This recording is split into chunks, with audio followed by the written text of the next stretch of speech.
Bob, today Antonio Margarito was supposed to be seen by a couple of doctors in New York. Have you got any results from that yet?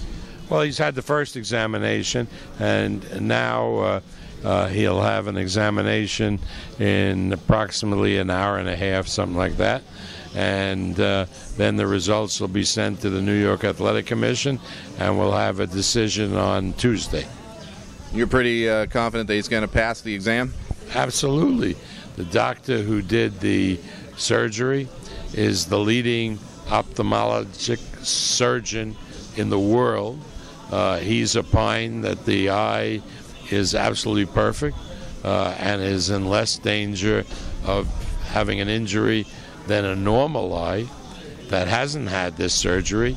And the leading sports ophthalmologist in the world, Rolando Toyos, based on reviewing the papers, has said the same thing.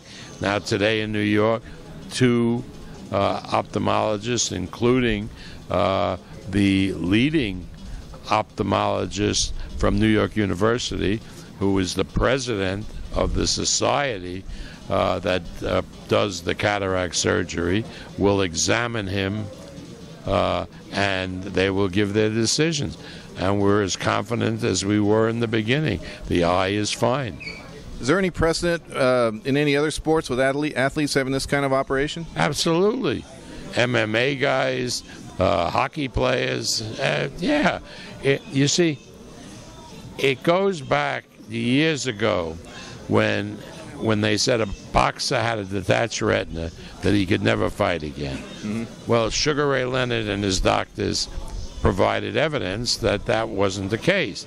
That if they had the proper surgery with using modern techniques and you attached the retina, that it was okay to fight, and indeed that the retina was stronger than the retina in a fighter who hadn't had a retina problem.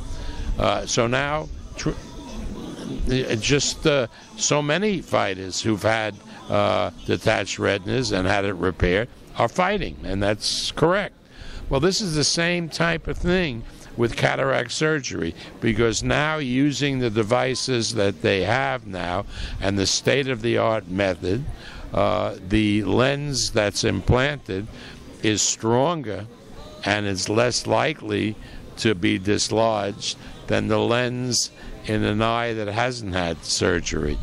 But again, that wasn't the case, years ago when a lot of these questions were being considered. Yeah. Is this a landmark case, you think, in boxing? I don't know what's landmark or not landmark. I think Well, change the policy of this? Well, maybe in New York it has, but certainly it's been the policy in a lot of states that this is okay. Miguel Cotto had originally said he wasn't going to fight Margarito again, that he didn't want him to make any more money off of him. How did you convince him to take the fight?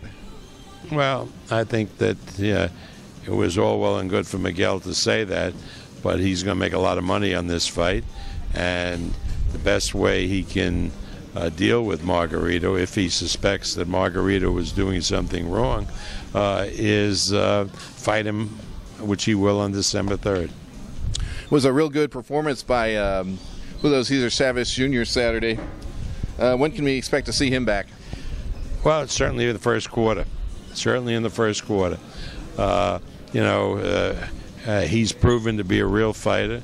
He certainly has the genes, and now that he has the dedication, I'm very, very pleased that he looked the way he did on Saturday night, and we look forward to big things from him in the future.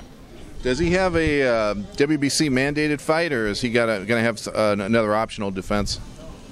No, he's going to have an optional defense, and I think Sergio Martinez is going to fight Macklin in Madison Square Garden on St. Patrick's Day. And, we're pretty close with Lou, and we'll do that fight eventually, Chavez and Martinez, when it's going to mean the most from the standpoint of attention and revenue. Pacquiao Marquez 4, is that looking pretty solid now, or is that still up in the air? We haven't discussed anything with Manny as to who will fight next. I know that Fernando has talked to Marquez, and you can't constantly do this without giving the fighters and yourself a break, and that's what we're doing now. There'll be plenty of time to sort this thing out after the December 3rd fight. You saw Jose Sulaiman over the weekend in Houston. Are you guys good now, or still? Well, I don't know what's good or bad with Jose. When we see each other, we're very cordial and we shake hands. I think that he should hesitate a little bit before he makes statements, particularly about things that have nothing to do with him. Like, I really resented that statement he made before the Marquez fight with Pacquiao, where he said it was a joke, but Marquez didn't have a chance. And, Marquez showed differently. Yeah. 2011 was another great year for Top Rank. And then you're closing it out with this great fight. Can you give us an idea of what's coming up in early 2012? It just gets bigger and better. Bigger and better. We're going to have more shows. We have more sponsors. Whatever you saw this year will not compare to what next year has in store. What's your first big show? We haven't. I'm not at liberty to talk about it. We got we're going to have about 4 shows in the first quarter, big shows. We have a new series that we'll be working on. A lot of stuff happening in Top Rank. And last question. Oscar's becoming a real regular on Twitter. You've been thinking about getting on there?